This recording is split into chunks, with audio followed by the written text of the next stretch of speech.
তেখেতে এখন হাবিত সোমাই পেলাই মিছা কথা কৈ আছে, সেই কথাটো জানো। মই যিহেতু আৰক্ষী প্ৰশাসনৰ লগত দূৰ ওপৰতে কোনো সম্পৰ্ক নাই, মই মোৰ এইটো ফোন নম্বৰ আপোনালোকে কল ডিটেইলছ উলিয়াই চাওক। এই জন্মৰ পৰা আজি তাৰিখলৈকে কোনো ধৰণৰ তেওঁলোকৰ লগত সম্পৰ্ক নাই, না মই কোনো পুলিচ বাহিনীৰ লগত সম্পৰ্ক আছে আজিলৈকে দেই।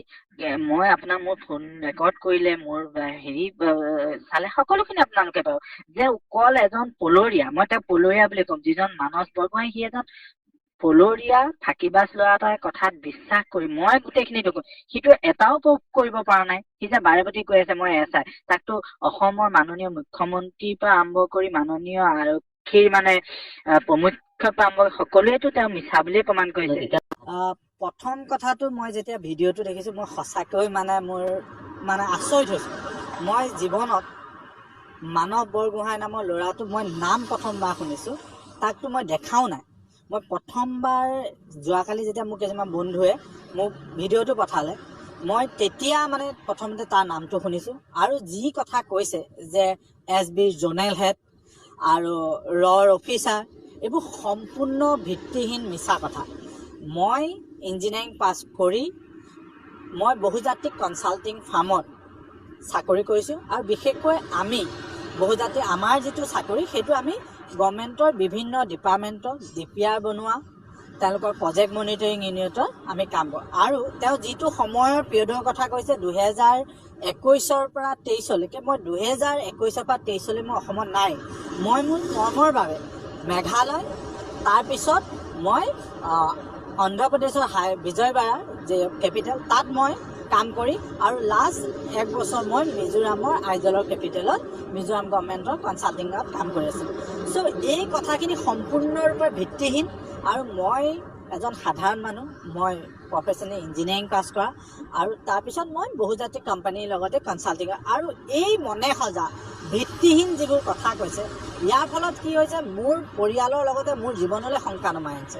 মই যোৱাকালি আৰু এটা ভিডিঅ' দেখাইছে আপোনালোকৰ কোনোবা ছেটেলাইট চেনেলত, পৰেশ বৰুৱাই কৈছে যে মানস চলিহাই ইমান দিনৰ পৰা তেওঁ জোনেল হেড হিচাপে SBৰ কাম কৰি আহিছে, আৰু এইবোৰ সকলো মিছা কথা। মই আপোনালোকে যদি বিচাৰে মোৰ চাকৰিৰ অফাৰ লেটাৰ, আপোনালোকে মোৰ বেংক একাউণ্ট ডিটেইলছ চেক কৰি চাওক, কোন কোন অৰ্গেনাইজেশ্যনৰ পৰা মোৰ য'ত মই বহুজাতিক MNC কেইটাত কাম কৰিছোঁ তাৰ পৰা চেলাৰী আহিছে। চ' এনেকুৱা ধৰণৰ মিছা কথা কৈ মোৰ গোটেই পৰিয়াল আৰু গোটেই ঘৰৰ মানুহখিনিক এক শংকা আৰু ভয়ৰ মাজলৈ ঠেলি দিছে।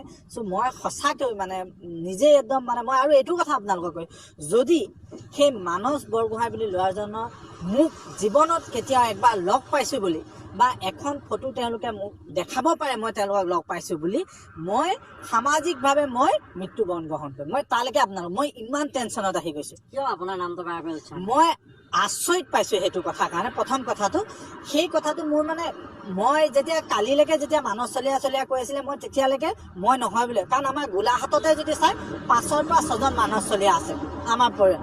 মোৰ নিজৰ বৰ্তাৰ মোৰ নিজৰ বন্ধুৰ ভিতৰতো মানস চলিহা একেই নামে আছে গোলাঘাটৰ ভিতৰত। কিন্তু যেতিয়া মোৰ ফটোখন দিলে আৰু যিখন গাড়ী দেখাইছে, এইখন মই 2022তে বিকা গাড়ীখন। আৰু আপোনালোকে গৈ সুধিব পাৰে গুৱাহাটী চচলৰ যি MD মটৰ্ছ আছে, ছেকেণ্ড হেণ্ড গাড়ী, মই তাত বিকিলোঁ। আৰু মই কালি তেখেতক মই ফোন কৰি মই সুধিছোঁ যে আপুনি গাড়ীখন ট্ৰেন্সফাৰ কৰা নাই নেকি? তেওঁ ক'লে যে যিজন মানুহে কিনিছে তেওঁ পইচাখিনি সম্পূৰ্ণ দিব পৰা নাই কাৰণে গাড়ীখন ট্ৰেন্সফাৰ কৰা নাই।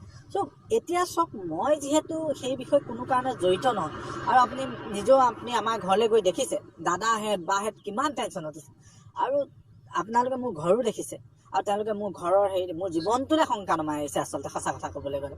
তো মই আমাৰ যি মাননীয় আৰক্ষীৰ প্ৰধান মহোদয় DGP মহোদয় ছাৰকো মই লগ কৰি বিষয়ে ক'ম, আৰু মই তেওঁলোকক লগ কৰিম যে কিয় এনেকৈ মিছাভাৱে এটা মনে সজা এটা আলফাৰ নিচিনা এটা নিষিদ্ধ সংগঠনে কিয় মনে সজা কাহিনীৰ যোগেদি এনেধৰণে কথাবোৰ কৈ আছে, মই সেইটো বুজি পোৱা নাই। অসম আৰক্ষীৰ ফালৰ পৰা আপোনালোক কিবা প্ৰশ্ন বা তেনেকুৱা ধৰণৰ কিবা আহিছে নেকি? নাই, মই আচলতে যেতিয়া মই ভিডিঅ'টো পাইছিলোঁ, মই স্থানীয় আৰক্ষী থানালৈ গৈছিলোঁ। মই তেওঁলোকক কৈছিলোঁ যে ছাৰ এনেকুৱা ধৰণৰ এটা ভিডিঅ'। তেওঁ কৈছে যে চাওক, এইবোৰ সকলো মিছা কথা আমি জানো।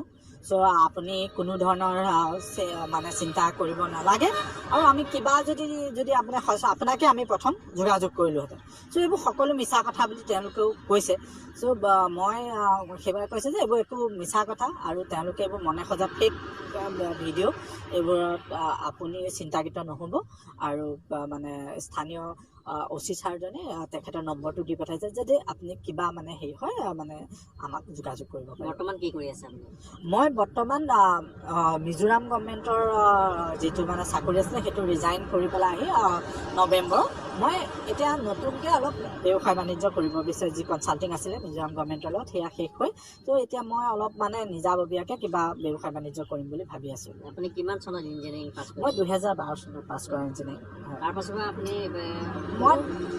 মই তাৰপিছত প্ৰথম মই বেংগলোৰৰ পৰা আপোনাৰ মই অৰুণাচলৰ গভৰ্ণমেণ্টৰ লগত কনচাল্টিং কৰিলোঁ। তাৰপিছত মেঘালয় গভৰ্ণমেণ্টৰ লগত। আলফাৰ কোনো লিংকমেন বা তেনেকুৱা ধৰণৰ কিবা লগত তেনেকুৱা ধৰণৰ যোগাযোগ হৈছিল নেকি কেতিয়াবা? মোৰ চব লিংকমেণ্টৰ লগত মই কেতিয়া মানে চব চিনি নাপাওঁ। আমাৰ ওচৰত এজন মানে ল'ৰা মানে এনেকৈ আমি যোৱা বুলি শুনা এজন ল'ৰা মানে নামটো চিনি পাওঁ, কিন্তু মই কাকো মানে পাৰ্চনেলি আজিলৈকে দেখাও নাই। আজিলৈকে মই আলফাৰ লগত কোনো কাৰণতেই মানে তেনেকুৱা ধৰণৰ সম্পৰ্ক নাই আৰু তেনেকুৱা মানে মানুহৰ লগৰ পৰা মই সদায় আঁতৰি থাকোঁ। কাৰণ মই চাকৰিটো কৰোঁ এখন বহুযাত্ৰিক ফাৰ্মত। চ' সেই বহুযাত্ৰিক ফাৰ্মবোৰত আপোনালোকৰ মানে যথেষ্টখিনি মানে কমপ্লায়েন্স থাকে। চ' এনেকুৱা ধৰণৰ বস্তুবোৰৰ পৰা আমি সদায় মানে যিমানটো হওক ইভেন মই নিউজো নাচাওঁ তেওঁলোকৰ। কিন্তু আপুনি মোক প্ৰথম যিবোৰ মানে যেতিয়া মোক দিছে মই তেতিয়াহে মই গম পাইছোঁ যে এনেকুৱা ধৰণৰ কিবা এটা মানে ওলাইছে। চ' আজিও মই যেতিয়া মানে সেইখিনি দেখিছোঁ মই তেতিয়াহে গম পাইছোঁ। অসম আৰক্ষীয়ে যদি আপোনাক এইমাত্ৰ বিচাৰে, হয়, আপুনি তেখেতক লগ কৰিবলৈ? মই অলৰেডি কৈছোঁ চব, মইতো ইয়াতে আছোঁ। মই তেওঁলোকে যেনেধৰণে বিচাৰে মই তেওঁলোকক লগ কৰিম আৰু মই তেওঁলোকক অলৰেডি কৈছোঁ যে স্থানীয় থানাত গৈ মই সেই বিষয়ে কথাও পাতিছোঁ।